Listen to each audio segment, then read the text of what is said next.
Welcome to the League of Legends Champion Spotlight, featuring Jax, the Grandmaster at Arms.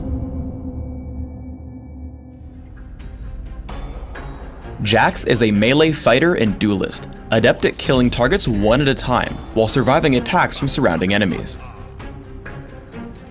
Jax's passive is Relentless Assault. Every time Jax lands a basic attack, he gains bonus attack speed for a few seconds. This bonus stacks multiple times up to a cap. Leap Strike sends Jax lunging toward target minion, monster, champion, or ward, whether friend or foe. If the target is an enemy, Jax will also damage it.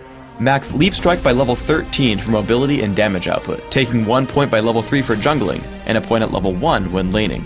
Empower causes Jax's next basic attack to deal bonus damage. This ability will reset Jax's attack timer, meaning you can use it as an almost free attack if you time it correctly. Additionally, if you activate Empower before using Leap Strike, it will deal damage on top of Leap Strike. For maximum damage output, max Empower by level 9, with your first point at level 2. Counter Strike buffs Jax for a few seconds, causing him to dodge every attack made against him for the duration. At the end of this duration, Jax stuns and damages all nearby enemies. Counter-Strike deals bonus damage based on how many attacks Jax dodged. Take just 1 point in Counter-Strike early and max it last. When jungling, grab it at level 1. Jax's ultimate is Grandmaster's Might. Passively, it grants bonus damage to every third consecutive attack Jax makes, though this counter resets if Jax waits too long between attacks. When activated, it grants Jax bonus attack damage and ability power for a few seconds. I play Jax as a jungler, starting with Counter-Strike and a Vampiric Scepter. Upon reaching level 3 for Leap Strike and killing the Lizard Elder, look for a gank. I spot the enemy Annie in mid lane. I approach the brush and signal my teammate. I Ghost, trigger Counter-Strike, and Leap Strike enter range. I stun her and continue damage output with Empower. As my teammate flashes into range for the stun, we pick up First Blood. Specifically look for ganks when your lane is pushed to your own turret. Note the enemy team directly on top of my team's bottom turret. Even though I'm on the other side of the map, this position represents free kills. As I head in, I activate Counter-Strike and walk toward the brush. Seeing Vayne juke back, I Leap Strike in and kill her with Empower. After, I look for my next target, choosing the one with the least health, Warwick. Though he flashes, I still pick up the kill with the Lizard buff. After Gangplank retreats, I head for the dragon. Using Wriggle's Lantern, I ward the most likely route my opponents will tank to gank me and take down the dragon. The massive attack speed from Relentless Assault ties in well with the bonus damage from Wriggle's Lantern, Empower, and Grandmaster's Might, resulting in a much faster dragon kill than almost any other champion. When fighting one-on-one, take special care to preserve both Leap Strike and Counter Strike, as they're your only tools for catching up to running opponents. As I gank Yorick on top lane, I head in with a basic attack and an immediate Empower, granting me 2 attacks almost instantaneously.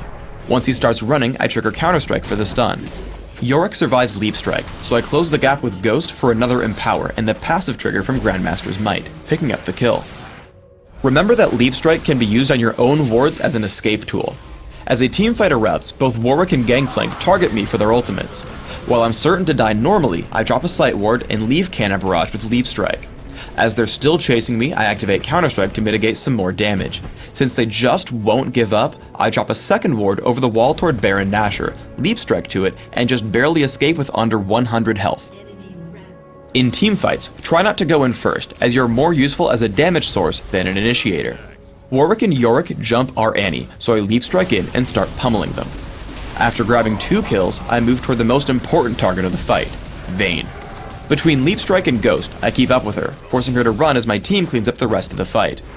Despite Condemn, I take her down inside her base, forcing her teammates away and allowing my team to switch focus to the enemy Nexus. When fighting over capture points in Dominion, focus on killing enemy defenders and let your teammates do the capturing. As we fight over the Boneyard, I activate Counter-Strike and immediately jump Lee Sin with Leap Strike and Empower, taking him down extremely quickly.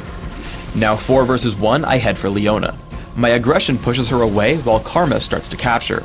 Leona turns to interrupt Karma, but simply turns into an easy kill, giving us clean control over the point.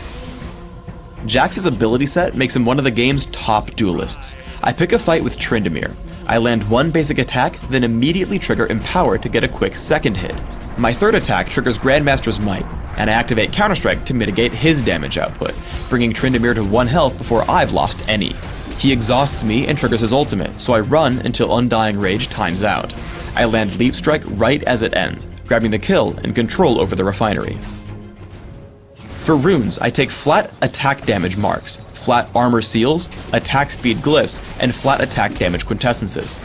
This setup is aimed at grabbing me fast jungle speed and great overall damage through my basic attacks and physical abilities. In Classic, my masteries are 26-4-0, taking every possible physical damage increase in offense and reducing minion damage wherever possible in defense. I also take Smite and Ghost to jungle, mastering both. In Dominion, I place all 30 points into the offense tree, making sure to add magic penetration and substituting out Smite for Ignite. In Classic, open with a Vampiric Scepter when jungling, quickly adding Boots of Speed and upgrading to Wriggle's Lantern. Then consider Mercury Treads or Ninja Tabi, depending on what damage type is most prevalent. Grab Phage first as you work toward Trinity Force. Always make sure you can survive the enemy team, considering items like Atma's Impaler and Guardian Angel for physical damage, or Hexdrinker and Quicksilver Sash against magic. When looking for more damage, look toward Hextech Gunblade and Ginsu's Rageblade. In Dominion, you'll have very similar build goals. Start with Prospector's Blade, Boots of Speed, and 2 health potions. Choose either Ninja Tabi or Mercury Treads based on damage threats. Then consider a number of damage options like Trinity Force, Hextech Gunblade, and Ginsu's Rageblade. If needed, also investigate defensive options like Odin's Veil and Guardian Angel.